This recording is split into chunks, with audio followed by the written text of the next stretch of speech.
मित्रों, सादर जय श्री कृष्ण। हमारे YouTube चैनल में आप सभी का बहुत बहुत स्वागत है।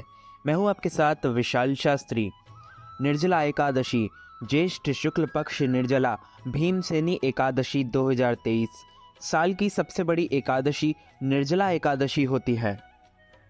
भगवान श्री हरि विष्णु जी का पूजन करना, एकादशी का व्रत रखना, गीता जी का पाठ करना, तुलसी जी का पूजन करना एवं दर्शन करना, ब्राह्मणों की सेवा करना, दान करना, भोजन कराना, गौ माता की रक्षा करना व सेवा करना, यह 6 कार्य इस कठिन संसार सागर को पार कराने हेतु मुक्तिदायक बताए गए हैं।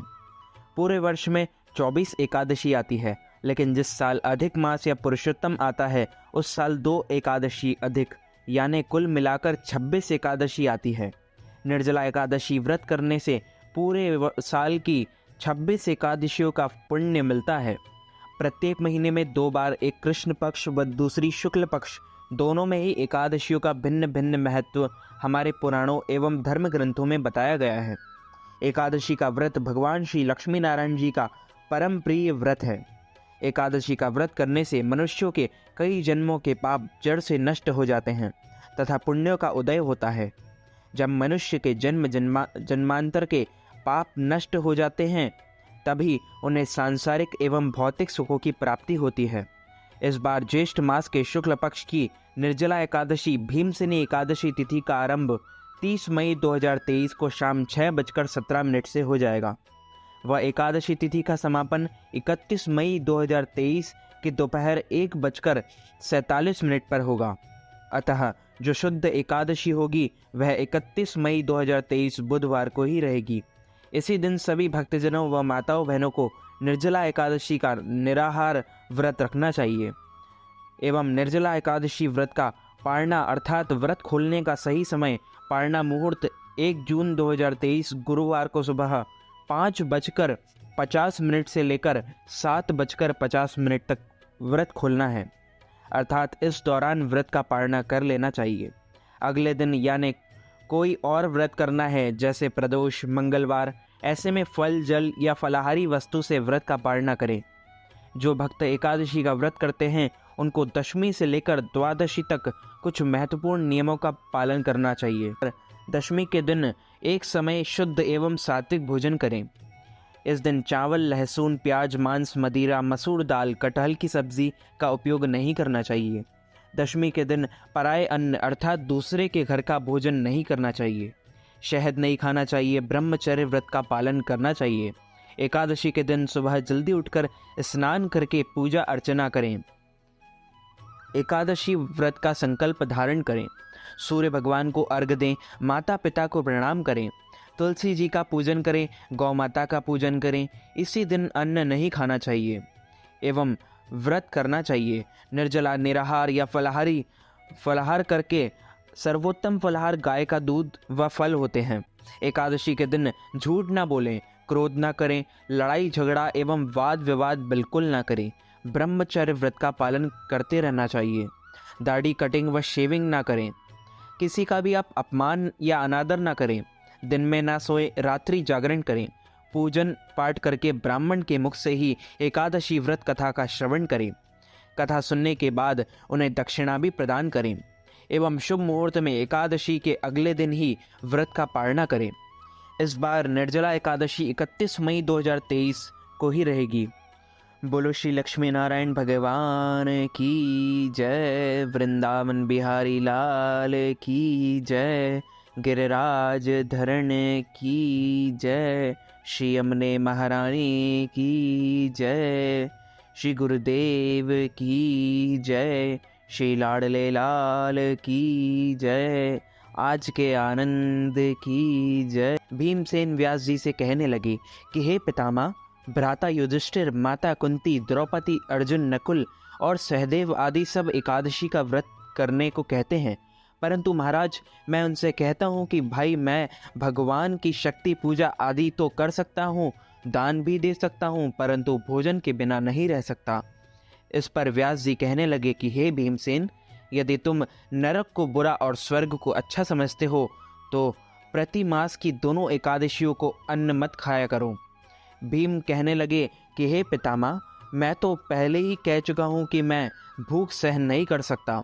यदि वर्ष भर में कोई एक ही व्रत करना हो तो वह मैं रख सकता हूँ, क्योंकि मेरे पेट में व्रक नाम वाली अग्नि है, सो मैं भोजन किए बिना नहीं रह सकता। भोजन करने से वह शांत रहती है, इसलिए पूरा उपवास तो क्या, एक समय भी बिना भोजन किए रहना कठिन है। अतः आप मुझे कोई ऐसा व्रत बताइए जो वर्ष में केवल एक बार ही करना पड़े और मुझे स्वर्ग की प्राप्ति हो जाए। श्री व्यास जी कहने लगे कि हे पुत्र, बड़े बड़े ऋषियों ने बहुत शास्त्र आदि बनाए हैं जिनसे बिना धन के थोड़े परिश्रम से ही स्वर्ग की प्राप्ति हो सकती है। इसी प्रकार शास्त्रों में दोनों पक्षों की एकादशी का व्रत मुक्ति के लिए रखा जाता है। व्यास जी के वचन सुनकर भीमसेन नरक में जाने के नाम से भयभीत हो गए और कांपकर कहने लगे कि अब क्या करूं? मास में 2 व्रत तो मैं कर नहीं सकता। हाँ, वर्ष में एक व्रत करने का प्रयत्न अवश्य कर सकता हूँ। अतः वर्ष में एक दिन व्रत करने से यदि मेरी मुक्ति हो जाए तो ऐसा कोई व्रत बताइए। यह सुनकर व्यास जी कहने लगे कि हे वृषभ और मिथुन की संक्रांति के बीच ज्येष्ठ मास के शुक्ल पक्ष की जो एकादशी आती है उसका नाम निर्जला एकादशी है। तुम उस एकादशी का व्रत करो। इस एकादशी का व्रत में स्नान और आचमन के सिवा जल वर्जित है। आचमन में 6 मासे से अधिक जल नहीं होना चाहिए, अन्यथा वह मद्यपान के सदृश हो जाता है। इस दिन भोजन नहीं करना चाहिए, क्योंकि भोजन करने से व्रत नष्ट हो जाता है। यदि एकादशी को सूर्योदय से लेकर द्वादशी के सूर्योदय तक जल ग्रहण ना करें तो उसे सारी एकादशियों के व्रत का फल प्राप्त होता है। द्वादशी को सूर्योदय से पहले उठकर स्नान आदि करके ब्राह्मणों को दान देना चाहिए। इसके पश्चात भूखे और सत्पात्र ब्राह्मण को भोजन कराकर फिर आप भोजन कर लेना चाहिए। इसका फल पूरे 1 वर्ष की संपूर्ण एकादशी के बराबर होता है। व्यास जी कहने लगे कि हे भीमसेन, यह मुझको स्वयं भगवान ने बताया है। इस एकादशी का पुण्य समस्त तीर्थों और दानों से अधिक है। केवल एक दिन मनुष्य निर्जल रहने से पापों से मुक्त हो जाता है। जो मनुष्य निर्जला एकादशी का व्रत करते हैं उनकी मृत्यु के समय यमदूत आकर नहीं घेरते, वरन भगवान के पार्षद उन्हें पुष्पक विमान में बिठाकर स्वर्ग को ले जाते हैं। अतः संसार में सबसे श्रेष्ठ निर्जला एकादशी का व्रत है, इसलिए यत्न के साथ इस व्रत को करना चाहिए। उस दिन ओम नमो भगवते वासुदेवाय मंत्र का उच्चारण करना चाहिए और गौदान करना चाहिए। इस प्रकार व्यास जी की आज्ञा अनुसार भीमसेन ने इस व्रत को किया। इसलिए इस एकादशी को भीमसेनी या पांडव एकादशी भी कहते हैं। निर्जला एकादशी का व्रत करने से पूर्व भगवान से प्रार्थना करें कि हे भगवान, आज मैं निर्जला एकादशी का व्रत करता हूँ, दूसरे दिन भोजन करूँगा। मैं इस व्रत को श्रद्धा पूर्वक करूँगा, अतः आपकी कृपा से मेरे सब पाप नष्ट हो जाएं। इस दिन जल से भरा हुआ एक घड़ा वस्त्र से ढककर स्वर्ण सहित दान करना चाहिए।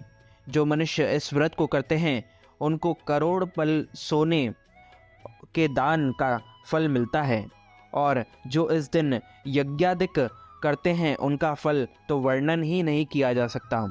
इस एकादशी के व्रत से मनुष्य विष्णु लोक को प्राप्त होता है। जो मनुष्य इस दिन अन्न खाते हैं वे चांडाल के समान होते हैं, वे अंत में नरक में जाते हैं।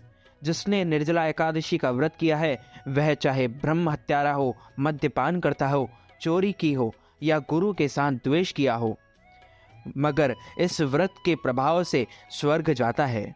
हे कुंती पुत्र, जो पुरुष या स्त्री श्रद्धापूर्वक इस व्रत को करते हैं उन्हें अग्रलिखित कर्म करने चाहिए। प्रथम भगवान का पूजन, फिर गौदान, ब्राह्मणों को मिष्ठान व दक्षिणा देनी चाहिए तथा जल से भरे कलश का दान अवश्य करना चाहिए। निर्जला एकादशी के दिन अन्न, वस्त्र, उपाहन, जूती आदि का दान भी करना चाहिए। जो मनुष्य भक्तिपूर्वक इस कथा को पढ़ते या सुनते हैं उन्हें निश्चय ही स्वर्ग की प्राप्ति होती है। व्यास जी कहने लगे कि हे भीमसेन, यह मुझको स्वयं भगवान ने बताया है। इस एकादशी का पुण्य समस्त तीर्थों और दानों से अधिक है। केवल एक दिन मनुष्य निर्जल रहने से पापों से मुक्त हो जाता है। यदि आप हमसे निर्जला एकादशी से संबंधित कोई भी प्रश्न करना चाहते हैं तो आप हमारे इंस्टाग्राम के माध्यम से हमें मैसेज करके अपना प्रश्न कर सकते हैं। हम आपके प्रश्न का ज़रूर उत्तर देने का प्रयत्न करेंगे। आप हमें इंस्टाग्राम पर फॉलो ज़रूर कीजिएगा अन्य ज्ञानवर्धक जानकारियों के लिए। हमारे इंस्टाग्राम आईडी का लिंक आपको हमारे डिस्क्रिप्शन बॉक्स में मिल जाएगा। आप वहां से क्लिक करके इंस्टाग्राम पर फॉलो कर सकते हैं। अच्युतं केशवं रामनारायणं कृष्ण दामोदरं वासुदेवं हरि श्रीधरं माधवं गोपिकावल्लभं श्रीजानकीनायकं श्रीरामचन्द्रं भजे जानकी मनोहरं सर्वलोकनायकं श्रीशङ्करादिसेवितं पुण्यनाम कीर्तनं श्रीराम राम राम राम राम नामतायकं रामकृष्ण वासुदेव भक्तिमुक्तिदायकं रामकृष्ण वासुदेव भक्तिमुक्तिदायकं हरे राम राम राम हरे हरे हरे कृष्ण कृष्ण कृष्ण हरे हरे हरे राम राम राम हरे हरे हरे कृष्ण कृष्ण कृष्ण हरे हरे। तो मित्रों, हमारे इस ज्ञानवर्धक वीडियो को अधिक से अधिक लोगों तक शेयर कीजिएगा, लाइक कीजिएगा, कमेंट कीजिएगा। कमेंट बॉक्स में जय श्री कृष्ण ज़रूर लिखिएगा। मैं मिलता हूँ आपको किसी नई वीडियो के साथ। तब तक के लिए सादर जय श्री कृष्ण। राधे राधे।